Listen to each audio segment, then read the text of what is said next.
Come on, baby, don't you wanna go? Come on, baby, don't you wanna go? Back to that lemon light city, sweet home Chicago. 2 is 4, 4 4 6. Come on, baby, now get your business fixed. Come on, honey, don't you wanna go back to the lemon light? Thank you, Marty. Even though you're not going to see Marty in the beginning of this one, and that's because due to computer problems, we've got to do things kind of bare bones, and I want to thank Sonny Hirsch for taking over the editing of the show. But don't blame him for the content, blame me for the content. I'm your host, Avi Myers, together with Sonny Hirsch, Northtown Neighborhood News Magazine. Check us out on the web at ntnm.org, Community Policing Caps24.org. Community policing is alive and well in the 24th District, which is Rogers Park, West Rogers Park, and the northern edge of Edgewater. It is backed by popular demand. People like the idea of the 3 lady panel shows. We've got 2 of the 3 originals here. And I'd like to reintroduce you to the first 2 have been here before and have done very good Marty Levinsons, and that's Jasmine Hauser and Lori Diversey. And we have a newcomer that Jasmine met on Election Day in Evanston, and that's Ginny Cooke. How are you? Very well. But it wasn't in Evanston, it was in Northbrook. Northbrook. Oh, Northbrook. I'm Sorry from about Evanston, but I worked in Northbrook. Okay. She was an election judge, and I was a poll watcher. Yeah. And we just hit it off. I found her did. fascinating. I said, there's someone I want you to meet. You. And here we are. Yes. And that was some election, right? That was quite an election, yeah. And by the way, we do actually distribute an awful lot of copies of Jewish Chicago and Northbrook. We were just looking at it. I love it. Although we had some issues with some of the picture selection, but the content issues or concerns. Yeah. Concerns. And we were really like Polly's. I got article. really blasted. Paul Miller wrote an article in it. I got really blasted for the Joe Pollock picture that we had on YouTube. But, YouTube kind of sends you back your choice of 3 pictures. What picture did you use? What was so... Oh, it's just whatever when you put something on YouTube, like all our shows are on YouTube, go to ntnm.org to find out, they'll send you back like 3 frames. Okay. Okay, and you can take your pick. And they're not always good frames. Matter of fact, a lot of times they're like your driver's license picture. Can you change it? Can you... Up to a point, maybe a little bit, but you don't have quite the choice you might like. And the fact of the matter is, when somebody can look really good on camera, but it's still shot of that moment, doesn't always translate the same way. So was this in this election you posted something, or in 2010 when he ran? Oh no, we're talking about the last time Joe was on the show. When you were talking about Wacko Birds, his new book. And right. I wanted to watch that too before I came. It's still on. I mean, it's on YouTube. It is. I wanted to come see it before I came because since the election, I've actually had the opportunity to start reading the book, and I love it. It's so great to be a part of history that I was actually living and trying to, in my own way, be effective in, and to see the writing of, the Tea Party is really interesting. So I'm all on like page 50 now, and I'm excited. I think, well, Joel's family really bashed me, by the way. They were saying, he was so much better looking than that picture and all that. What did he do? Was his tongue hanging out or what? What was the... I thought he was okay. He was just, It wasn't a great picture, but then again, I'm not a still photographer. Right. This isn't, charming guest of the month thing. Yeah, YouTube gave it back to you though, right? So there's only so much you could do, right? Well, when you get your choice of 3, you take the best one you can possibly get. Yeah. Okay, so take the best of the 3 of us then, Yes, because we had issues with the last one. No, Lori. I Lori. Oh, you had your arm. I know. No, it wasn't. See, you want to attract. The idea is if you attract attention to it, then people will watch it, and that's what you want. Okay. So everyone smile. So the way you had your hand like that attracts attention to the show. It really does. Because you were passionate about what you were Sure, I talking was about. very passionate about it. But you know what? My You're new a passionate passion. Yes. My new passion is, though, that I'm going to muster up the energy to be an election judge in the next cycle, because I've avoided it because it's like a heinous, long, drawn-out mind-blowing experience. But I think we really need people like Jasmine and myself, of course. And Jenny. I'll look there. And Jenny, she was an election judge. I was a poll watcher as well, as Jasmine was. And that in itself is a trip. Well, can I tell you, that's what... I have been an election judge, by the way. And Yeah. what was your... Well, in those days, they had written ballots per judges, and we got out at 6 in the morning. But Well, you got out at 6 in the morning. You mean... They had to like count we and had to tabulate count by and hand things all like the that. judge stuff Probably. for real. You mean you were there from 6... Like, we had to be We there were at there from 5:30 in the morning. 5 in the morning. Right. All the way until polls Six- closed at 7. And then you're saying you had to stay all the way till 6 About o'clock? 6 in the morning, yeah. In our that Stop precinct, it. Oh my gosh. it was a little different. This was in the 80s. And of 530, and it was a presidential election, of 531 people in that precinct, 523 voted. Wow. So you're not going to find Wow. that anymore. Well, I'm impressed the way We you had know the 2/3, numbers. so- He remembers the numbers from then. Well, we had a Photographic lot memory. in our Yeah. precinct this time comparatively. I didn't have to. Thank you. But no, in terms of the nice thing about being an election judge is there's no better way to make sure that it's an honest election. Right. Well, I was keeping the, what is it, the machine, who's the one in charge, what they're called. I ended up having an attorney come out because from the get-go I was questioning everything she did, and the two Republican election judges, one was brand new, but both of them, that I would say, you got to be on top of this, and they just kind of go, she said this. I'm like, you need to understand what she's doing, not just give me one of these. Right. So, I don't know. In the city of Chicago, a large number of the Republican judges are actually Democrats. Oh, yes. And Interesting. This yes, is the that problem, is. and this is what I found so fascinating meeting Ginny, because she had on a Republican judge, and I said, The lanyard? The lanyard, yes. I'm sorry. You have to wear a lanyard with an official, it says Republican or Democrat, and then your name on it. And when I saw her, I said, "So are you really a Republican?" And I thought she said no, and that she was from Evanston. But tell them the next I thing said I you said wasn't to me. revealing my position, and then, the whole thing about the Republican Democrat, as you know from being an election judge, at each segment of check-in and voting and so forth, there needs to be representation from both sides. The reality is, for me, and I think for many people, we don't vote straight ticket. You started to say earlier that the Democratic Party of my parents' generation is not the Democratic Party of today. And Right. that may well be true of the Republican Party as well. If you lived in Chicago, people thought you were a Democrat, but things are not the same. And so I have always, what I had said to Jasmine is that I vote according to who I think is best. And I really take it as serious responsibility. And I think we as consumers and, citizens of the government really need to know and do the research personally to have the facts and the truth, because the truth does matter, and make our decisions accordingly. So I'm more independent, I would say, than... Well, and she found out when I was a poll watcher. She said, "Well, why aren't you an election judge? What I is wrong did. with what is wrong with the GOP? They got to get the Republican judges." And it's true. I've been getting a lot of phone calls from Cook County and saying, "Can you be a judge? Can you be a judge? Can you be a judge?" And I said, I really want to try and use my Spanish and go into some Spanish communities that really need to be a poll watcher. So Ginny was like, the Democratic Party, uses the Midwest Conference, and they use SEIU, and they pay them $24,000 a year or something like that. And I was like, really? I did not know this. And to be judges, well, the GOP needs to get on track and get more. I don't know how it was. I actually had the former 50th Ward Democratic committeeman tell me that the Republican committeeman was one of the most important people in the 50th Ward Democratic organization. Wow. What year was that? I don't want to say, but I really don't want to say, because I don't want to get anybody in trouble here after the fact. I mean, it's a long time after the fact. But basically, this person got a higher job within his department by basically signing over the rights for who got to be election judge on election day. Yeah. And they would actually deliberately have people register Republican to vote for this particular Republican committeeman, because he might have lost otherwise. I think the 9th District had some of that going on here for the 9th congressional seat. 9th congressional seat. That definitely...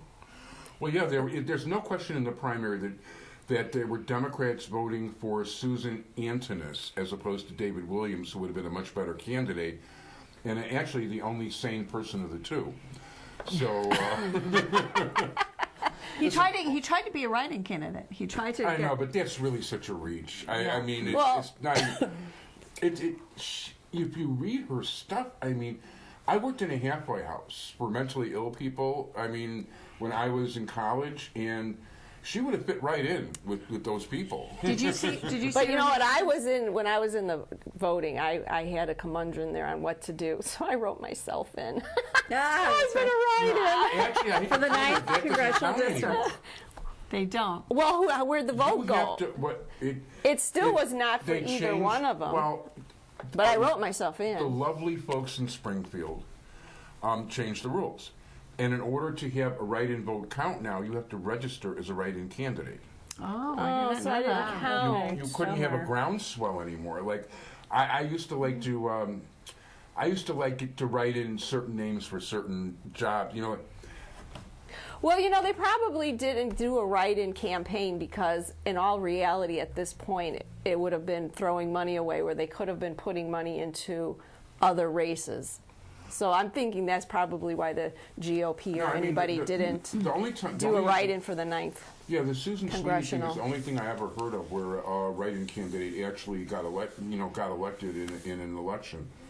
It's just unusual. There were some shenanigans I found. I don't know if you. Well, Ginny, in our polling place, there was a weird dynamic that happened. There was a guy there who was a judge for the same-day registration. Yeah. And he wore the lanyard, but he didn't wear the formal sort of, name tag that you put in there. Instead, it was like a ripped-off piece of paper, ragged edge, and it was Steve, And he kept coming into our polling place. And as a poll watcher, I'm supposed to ask, everybody who comes in there that's not a judge and that's not a voter, who you are. All the other judges were very compliant. They were very friendly, giving me their name. I go up to him. He's like, "Who wants to know?" I said, "Well, I'm a poll watcher." He grabs out of my hand my little brochure that tells me Wow. how I'm supposed to do my job. He's like, "What's the Voter Impact Project?" And I said, "It's the polling watch company that's supporting this." And he was so belligerent. Later in the day, he came back in and tried to get a voter to come in. The polls close at 7. He tried to bring in a woman to at 7:07. I looked at my watch or my cell phone. It was 7:07. He was trying to bring her in. I was like, "I'm sorry, he's not allowed to do this." She's like, "Shut up and sit down." I was like, "What?" And he just got so belligerent. So I had to call the hotline that they gave me. They gave me a number. Like, what do I do? Call the police? Yeah, right. Well, it's funny. He said, "I'm going to call the He was police threatening. on me." Said, and I fine, call the police. Right, exactly. I'm like, what is that about? It was so bizarre. Well, And that was some in people are- Northbrook. the best precinct captain here, or the worst, depending on your definition, was a guy named Marv Davis. He used to bring in totals like 182 to 3. And if a poll watcher would go to the washroom, chances are 20 votes were cast Oh my gosh. during that time. I mean, this guy was absolutely amazing. And in the early 80s, there was a race between when Harold Washington went for mayor, he was running against Richie Daley and Jane Byrne. There were 5 elections. These are the judges, not poll watchers, not the people in front. Sure. When you got in front of the judges, and I was a poll watcher that day, they basically could tell you in about 8 or 9 different languages. A vote for Daley is a vote for the black person, phrased a little bit differently than that. So you got to vote for Byrne. And these are the judges telling people that when they're getting their ballots. Goodness. Wow. Well, that brings me up. I just want to tell you, I called the police. Cop goes in, "Hey, Marv, how's it going?" Oh my goodness. And I said, well, what about, see ya. State's attorney comes in, "Hey, Marv, how's it going?" And that was it. Well, Nothing got done. it's the climate, because I had a couple situations too, and the poll judges just would say, "Well, it just happens. It's just the way it is. It happens all the time." It's like, no, it's not supposed to happen. Right. Now, last time I was here, I was trying to decide if I was going to buy or rent because I'm in the state of Illinois, and I did end up buying, but I ended up staying in the same congressional district, but I got to vote for a new state rep. So I was excited about helping Kathy Miles' campaign. And, much to the chagrin of what was written in here, I tell ya. But, Laura Fine did some electioneering at my polling place, and I was standing by the door, and I turned and I looked, and there was a young man, and I looked at him like, that's Laura Fine. You can't come in here, is the first thing that came out of my mouth. And they were carrying a bag of something. And she, as I'm saying, you can't come in here, you can't come in here, I'm pushing her backwards, not physically, but, I'm directing her backwards out the door. So next thing you know, she's out the door. And the last thing she said to me was, well, I didn't know. I said, yes, you did. Who was the now young her man with son, her? now the young man seemed to be her son, and he was bearing lunch, sandwiches and soda and water, chips for everyone. So I decided, well, he can't do this either because he wanted to give it to everybody. But, Laura, you know what? It also happened in our, who came in? Who A came in? legislator. I don't remember which one. 'cause I was- Elaine Neckritz. Yeah. Did she Elaine come Neckritz in to came vote? That was it. She didn't come in to vote. Then Just to she deliver. shouldn't. That's She shouldn't have been- electioneering. She was talking to a poll watcher. Right, to And deliver. after they talked to the poll watcher, she went down, and I said, I'm sorry, Ms. Neckritz, you're not allowed to be here. right. She said, I'm just delivering food. I'm just delivering food to the, and I said, No, and well, that's the thing. The other judges, nobody knew what happened until the end of the day. Something was said, and the one judge in charge, she just goes, they do that all the time. I'm like, no, that's electioneering. It's Yeah. not allowed. Right. So there's a lot of this, we're not going to enforce the law. Right. She's the manager, and we're just going to, whatever she says is the right thing to do. We won't. There push seems to be a buttons. lot of that going around. So It's that's everywhere, why. as a matter of fact, it's expected. I mean, I've heard complaints. Our local Democratic committeeman here isn't a very good committeeman and doesn't have a very large force. And sometimes people get pissed if they don't get their food on election day. Oh, my goodness. So, because these judges are there a long time and some of them have come to expect it. So, and Well, is we it should something take care of of a each bribe? other. Yeah, Bring- it probably is. Absolutely, And and we brought yeah. things in the morning. The thing is, though, it begs the bigger question about what's happening to the whole electoral process. In our district, there was 2 different precincts. We were literally across the room from each other. And then because this introduction of same-day registration and voting was introduced, now everyone knows and wants everyone who is legitimately part of the electorate to have every opportunity to vote.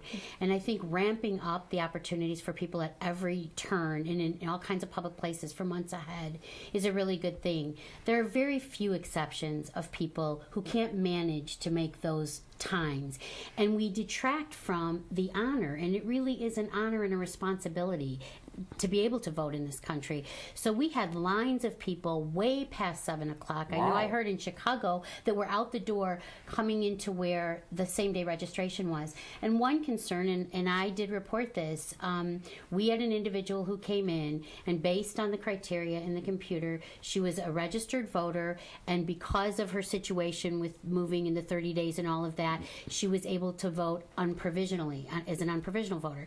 And she was not having that. She wanted to do what she wanted to do, and this individual who was part of this team of registering people the same day and allowing them to vote, after she was registered in, actually signed in to vote, had been handed the information in her precinct, in the precinct she was supposed to be in, which is where I was an election judge. He escorted her into the other room and basically in a very, not very engaging way, but told us to stay out of it, and went ahead and re-registered this woman and allowed her to vote full ballot.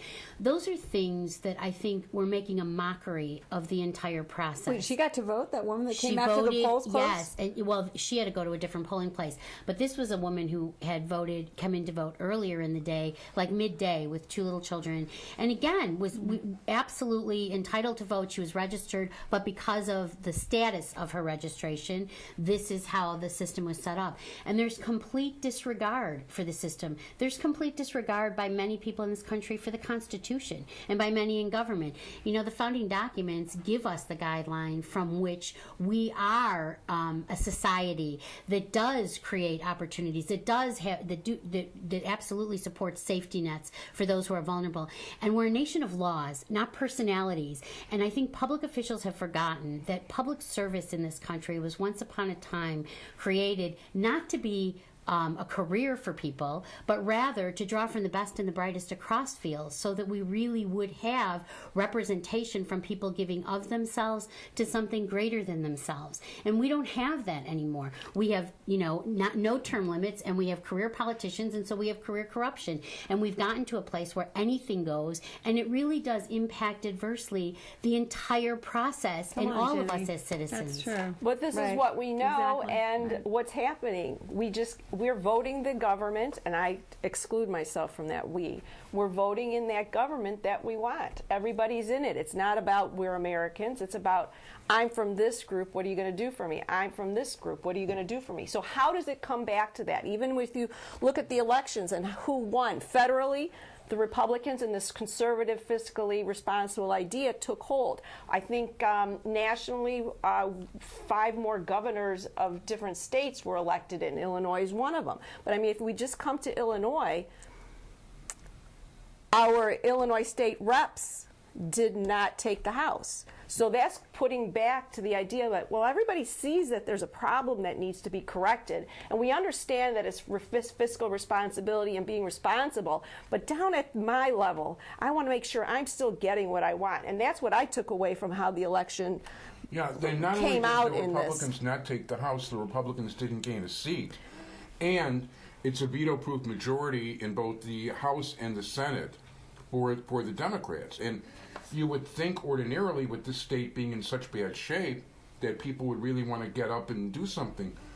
But unfortunately, in a lot of places, people were running unopposed, or the quality of the candidates that were opposing weren't all that serious, or if they were, they didn't have money. And not having money these days it didn't used to be that important a thing, but now it's a very important thing. Well, then that's putting money as to blame instead of people's responsibility of saying, hey, I think there's an election coming up in a week. I probably should pick up Northtown News Magazine. Well, actually, Jewish Chicago. Okay, well, this is Jewish Chicago, and yes, I don't agree with all of the choices. Of course, nobody's supposed to. By the way, you should know, if I don't get criticized by both the left and the right, I haven't done my job. Right, there you go. That's a good point. That's a good point. Me and Love. Oh, and by the way, I was actually accused by a Democratic appellate court judge of taking a bribe in my gubernatorial endorsement. And that is the most For fun this letter. endorsement? Yeah, that is the best letter I got. I got letters of praise from people, which is very nice. But I especially like when somebody accuses me of a bribe, and somebody I've known for years. The tomato sauce recipe, right? Well, speaking of money, Mia Love, who made it to Congress, she's the first black woman from Utah, who happens to also be a Mormon, was elected. Yes. Wow.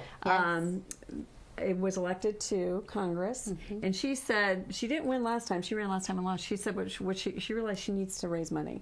She said, I'm not a very good fundraiser, and so this time she did, and the people elected her. I thought that was very encouraging. So blame the money on why people don't get out and vote. I'm not buying that. I'm not blaming money, but the fact of the matter is, so many people, you might hear them talk a certain way, but the campaign managers understand how to tweak people. And those robocalls with the lies on them, and those last-minute mailings, I really try hard not to watch political commercials, but you can't help it. But in the case of, when I was talking to people, I like to talk to people before the election and see what people in the community here, feel about the candidates. There's a number of religious Jews who don't want TV in their house because they feel that they don't want that influence on their kids at all. Wow. People without TVs were affected by those commercials in the gubernatorial race. Wow. They had opinions of Ronner that basically were based on the commercials, and the same thing with Quinn. You mean people with TVs were affected? People without TVs Well, were how they affected. get? How did they? Because it Word of permeates mouth. through society. So then they're not watching TV, but instead of doing their own no. research, they're just listening to the guy next door that watches TV? Not just the guy next door. You're talking about their neighbors, the people they see in synagogue, because most people do have TVs. But and you know what? It even rubs off on the press. Even the press can be affected by this sort of thing. I mean, basically, I don't think anybody really knows who Ronner is, and I think we're going to find out who Ronner is now. But the fact is that when all these preconceived notions come along, people will tell me things like, and I wasn't necessarily trying to be for or against, I like doing devil's advocate stuff a lot of times. The fact is that, oh, well, he owns businesses and he was a boss and this guy doesn't like him or that guy doesn't like him. You know, like, I've been a boss. Sounds like high school. Yeah. It does. It's not a And popularity contest. we got a And population of sometimes, high school students here, seriously. people get affected by the least little thing. You know, the whole TV culture and the commercial culture. People aren't thinking, they believe it, they're taking it at face value. They don't realize the difference between a legitimate journalist and a commercial that screams at you. But, I mean, and you know- frankly, the quality of journalism lends to You know what too, I find unfortunately. Totally. sort of just frustrating about what you're saying, if that happens to be true, and I hope that it's not, is that we have this wonderful technological tool at our disposal. It's called the internet, and you can go to sites like the Illinois Policy Institute, which actually talks about solutions for public policy, what ails Illinois. You also have, Facebook. We were talking earlier about Facebook and how so much of the elderly, like grandparents, go to Facebook now because they want to keep in touch with their grandkids and their kids, and they get a lot of their news from there. Well, hopefully, you know, those little things that pop up that will lead them to look beyond just those commercials or those last minute mailers that have, you know, ridiculous. Just I saw this one of Leslie Munger, who lost to Carol Senti, and it was just horrific. I'm like, really, you're really going to go there and try and insinuate that she wants people to have backroom, you know, take a hanger to have an abortion? No, that's not it. So I wish people would go to actually the substance of public policy rather it than would these be nice, and these that's what caricatures. really should be. Well, and But the fact is, you know, I hate to tell you, but when I talk to campaign managers, both, you know, left and right, they'll all tell you the positive stuff never works, and it's the negative stuff that always works. And then It's that's like, a part of our culture. And I'm going to throw it at the reality TV stuff, and it's just going to get worse and worse, that people want more drama and poor behavior than... And then that brings back to what are we going to do to get it back around, and we have to have... Can we talk about religion and the Bible in it would be nice. in if we our could. right, and now you did that, conversation? and you did that in your article. I always listen to Because Jewish otherwise, paper, where- you know, God's where- kind of involved. Yeah, I'd say Kind of involved. Where is anybody getting any one nation kind... under God. Thank you. Go on. Yeah, yeah. But where is anybody getting any sense of a stable... What am I looking for? A foundation for how they're supposed to behave. Well, this is part And I kind of regret that I didn't do that more with my my kids growing up, you know. But Ginny you know, said the same live and thing when I learn. met her. Well, She this was, is the whole thing. I mean, this is a Judeo-Christian country, and in our founding, we are also an immigrant nation. So when we talk about immigration reform, it's kind of like healthcare reform. I think we'd be hard pressed to find many people who don't believe we need to always be enhancing our system and policies that allow a fair and just system from people from every nation to come, not just a priority to one over another, and not certainly to incentivize people who break the laws of this nation. We have forgotten who we are and whose we are. That's what I think. I think that, and what I think as a person doesn't really matter. I think culturally, we as a nation need to come back to, and it starts with families, and it starts with communities, and it starts with states. I mean, when you look at the history of our state in Illinois, you know, it isn't that all one party and all is great and all another party is bad. You know, we all as human beings have great capacity for light and goodness and truth, and we all have a dark side. And we the people have allowed, either by active participation or passive tolerance, for things to get to where they are today. right. At this point, I've got where I Mickey's am hands right are there. What'd you say? Mickey's hands are there. We are at the end of the show. I would like to thank very much my panel. From the far left, Ginny Cooke, Lori Diversey, who is really right, you know, she and Jasmine Hauser here really rate among the best Marty Levinsons. And You're next, Ginny. you know, they've got, You don't mean we're- far left politically, right? We're talking far. No. Right. I was all like, it's not No, far but left, you- middle, and right. It's Anyway, I want to thank all of you. I want to thank my entire technical crew, Sonny Hirsch, and join us again next week for more interesting conversation. Thanks, everybody. Bye-bye. Thanks.